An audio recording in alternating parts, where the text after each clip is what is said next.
Imagine your team looks at you, decides you're already dead, and leaves you on the top of the world.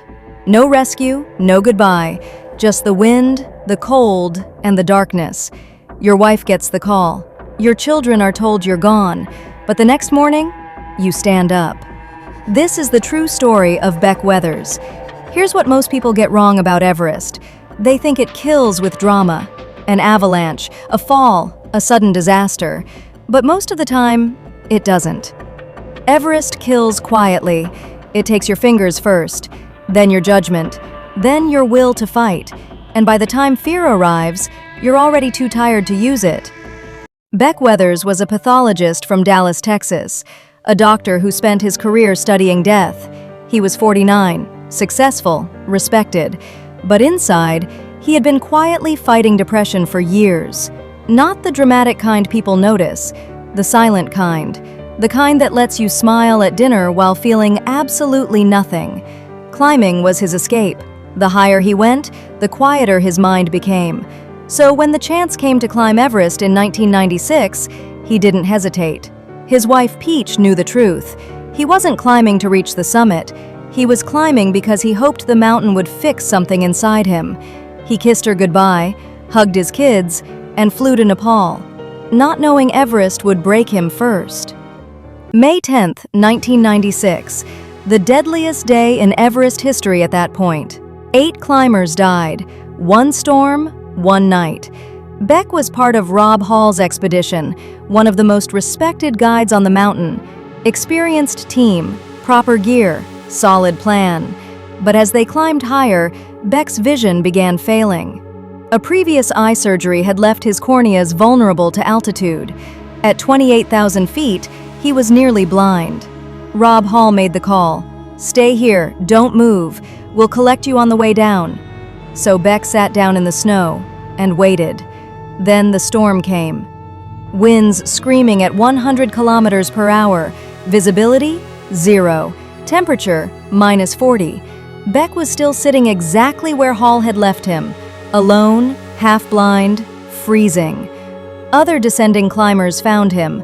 They huddled together in the open, no tents, no shelter, just bodies pressed together hoping to survive the night. One by one, people either found the strength to move or stopped moving forever. By morning, Beck was alone again, face down in the snow, right hand frozen solid, left hand completely numb.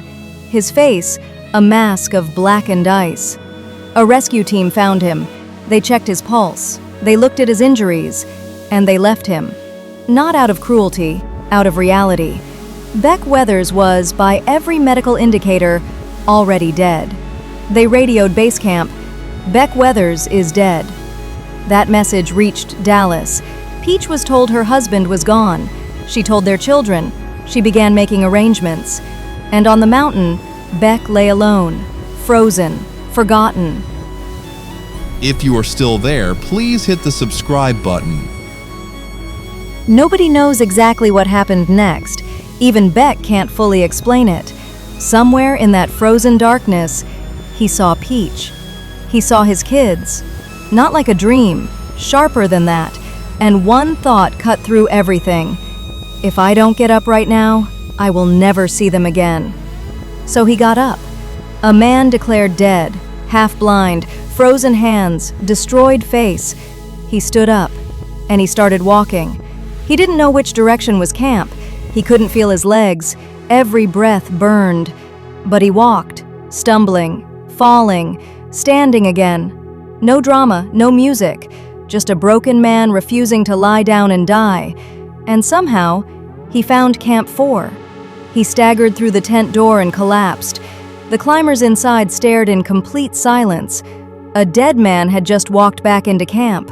Even now, it wasn't over. Beck was alive but still in the death zone. At 26,000 feet, helicopters aren't supposed to fly. The air is too thin, the risk too high. But Nepalese pilot Madan KC tried anyway. He flew into conditions every expert called impossible, landed at 26,000 feet, and pulled Beck off the mountain. It became one of the boldest rescues in mountaineering history. Back in Texas, doctors faced the damage. His right hand amputated below the wrist. All 4 fingers on his left hand removed. His nose completely reconstructed. The man who climbed Everest to feel alive came home in pieces.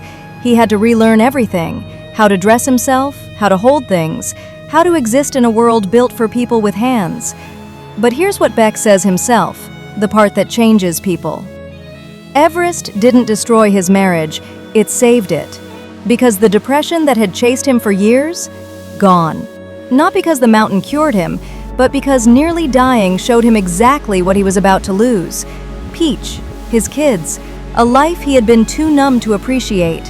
He had climbed Everest to feel something, and it took freezing to death to make him realize everything he was searching for was already waiting at home. Beck Weathers lost his hands on Everest. He lost his nose. He lost part of his face. But he found something most people spend their whole lives chasing: a reason to come back. Some people climb mountains to conquer them. Beck Weathers climbed one and came back having conquered himself. So tell me, if you were left for dead at the top of the world, would you have kept walking? Leave your answer below, because that question doesn't just belong to Beck Weathers, it belongs to all of us. Thank you for watching. If this video didn't waste your valuable time or added any value to your life, even just a little, please consider subscribing to Hello Stories. Until next time, goodbye, warriors.